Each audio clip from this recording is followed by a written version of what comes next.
Bonjour André. Bonjour. Bonjour Lise. Bonjour.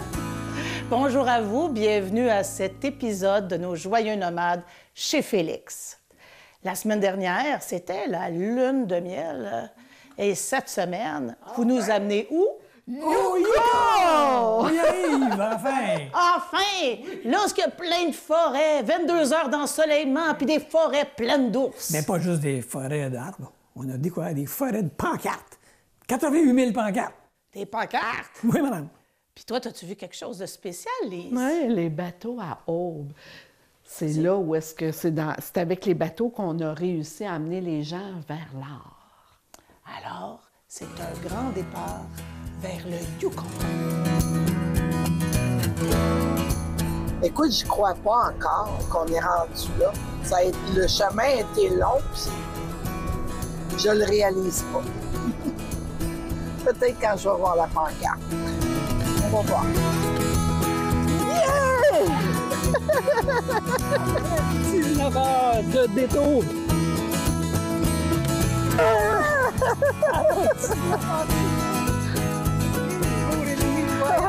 Puis après, plusieurs réservoirs d'essence.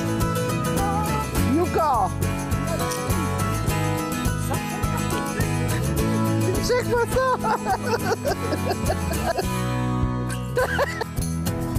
Check-moi le monde, ça vient!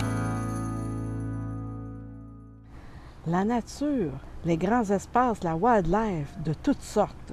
En préparant notre voyage, on mentionnait dans les brochures qu'il y avait des forêts partout.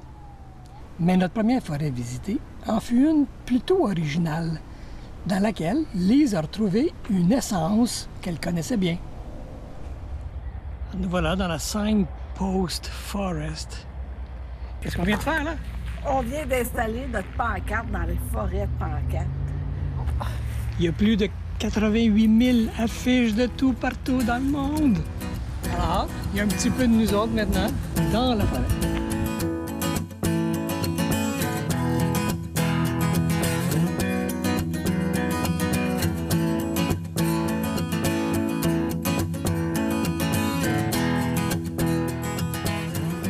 C'est notre première nuit au Yukon.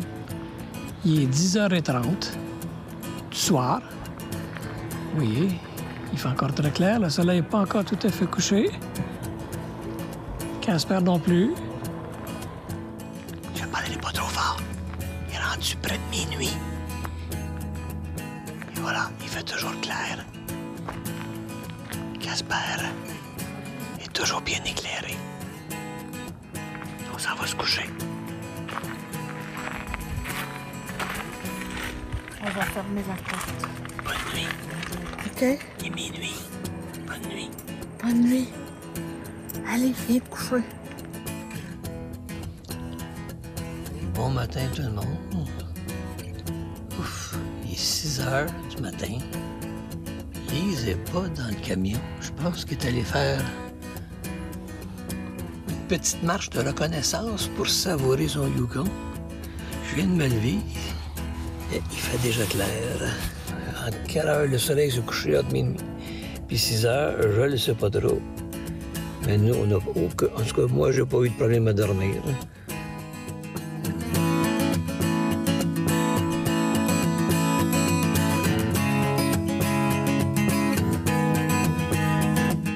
Alors, on fait un petit arrêt à Tesla, aller au George Johnson Museum.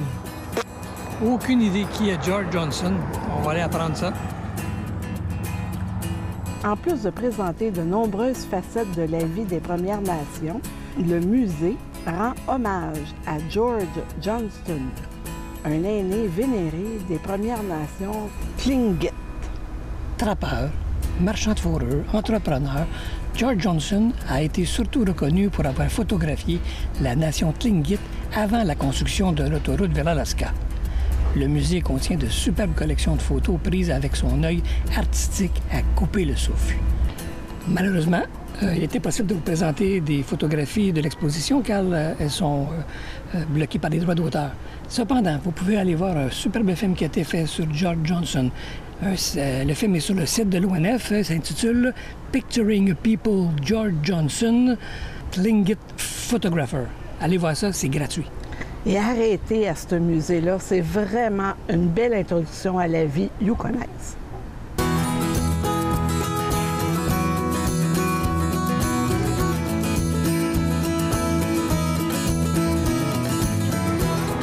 Nous voilà rendus après Watson Lake. Hein? Ouais, Whitehorse, la capitale du Yukon. Et puis il fait beau en plus. Alors on nous dit bienvenue, Shroquatamnihi. It's good to see you.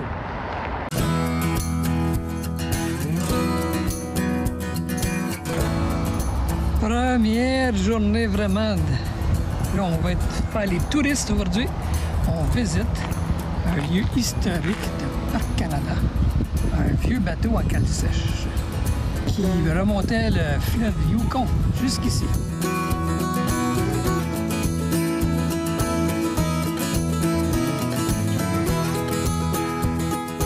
Bon, ben la super chance continue. Le fameux bateau Klondike y est fermé pour l'année. Ils sont en train de le rénover, de le peinturer, fait qu'on ne pourra pas aller le visiter. On va juste pouvoir passer à côté.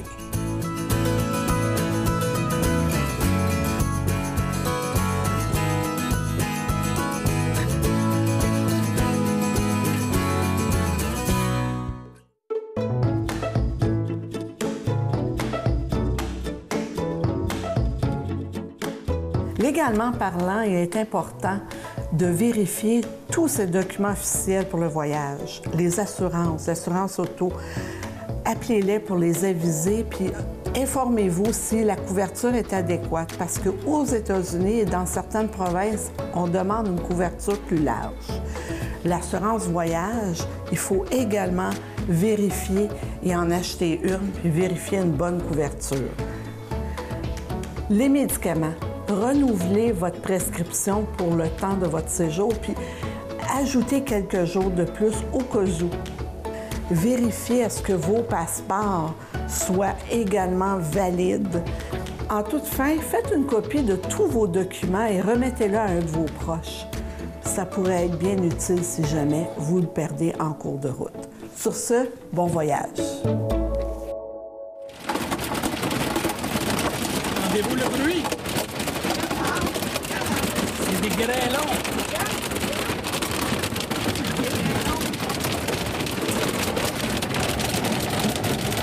Ils grêlent à Whitehorse.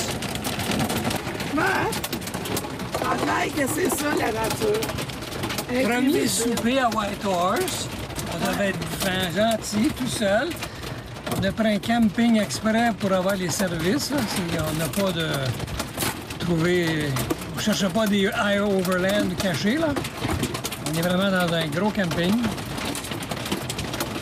Puis ben, il n'y a pas d'Internet au Yukon, tout est mort. Il y a un feu à Dawson, puis sur la 37, on ne peut pas passer. Puis la route a cassé.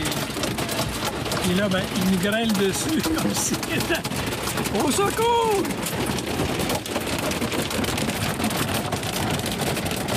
Bon, ben là, on doit vous quitter parce qu'on doit ranger le camion, parce qu'on se prépare pour une nouvelle expédition. Puis là, en plus, on nous a appris que ça se pourrait que tout le paysage soit embrouillé parce que la fumée des feux de forêt de Dawson, c'était descend à Whitehorse, ce qui me laisse un peu le boucan encore. Fait qu'on va essayer de patauger à travers le boucan.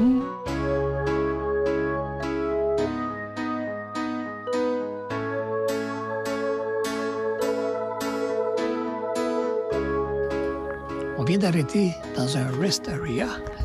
Ça sent vraiment la boucane. C'est fou. C'est fou, hein, ça sent, la boucane. Ouais. Ça aurait pu être beau, hein? Bon, Il y a des étangs, mais c'est quand même beau. Je trouve ça beau quand même. Puis on va vivre quelque chose de spécial. Ça ne va pas être évident pour les gens qui demeurent à côté de feux de forêt. Ça doit faire partie de leur vie. Je ne sais pas si vous pouvez voir en face, on a des montagnes, des rocheuses qui ont été complètement brûlées.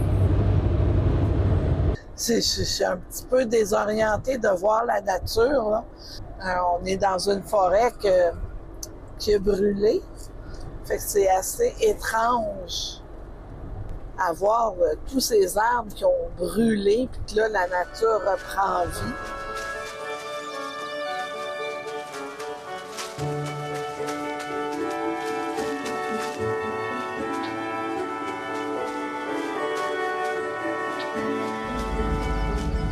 Paysage typique après un feu de forêt. Vous voyez que les arbres ont brûlé, ils sont restés debout. C'est une barrière d'eau juste devant. Et ça, c'est un cycle naturel.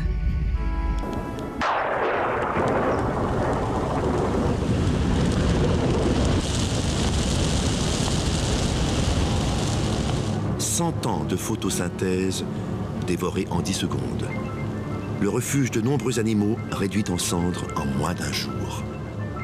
L'incendie s'en prend de préférence au peuplement parvenu à maturité.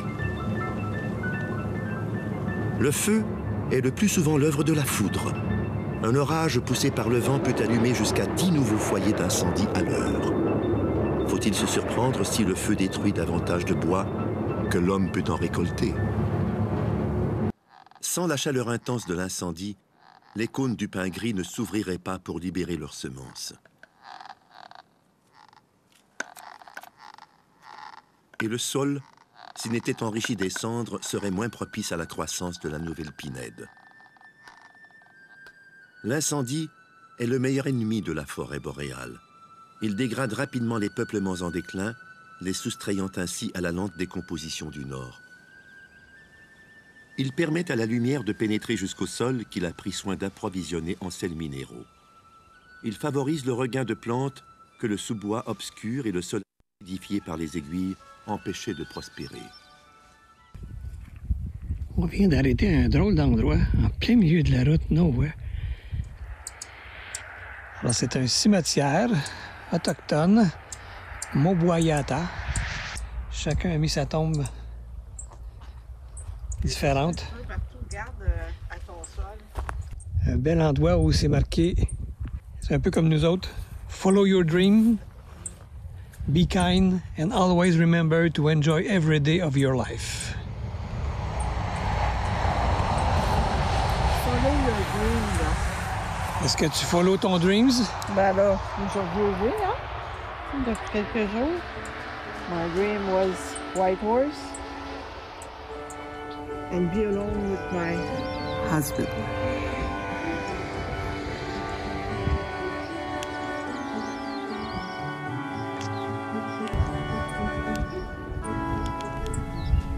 Ce qui est assez extraordinaire après un feu de forêt, c'est qu'il y a tout un processus de succession de plantes qui s'enclenche.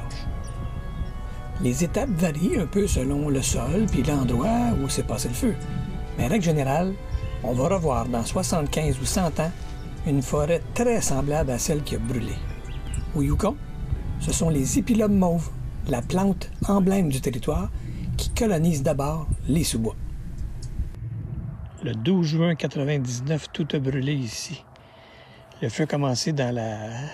où est-ce qu'on dompe les vidanges, puis avec le vent, puis les morceaux sont envolés, et on a fait brûler toute la région, y compris le musée qui a dû être refait, et même la ville. Et aujourd'hui, bien, on a pris de ces arbres-là, et on en a fait des sculptures pour se souvenir de faire attention.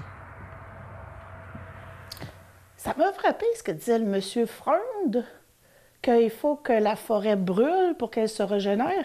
Ouais. Ça me fait penser à la chanson de Félix. Hein? C'est beau la mort. C'est plein de vie dedans. Oui.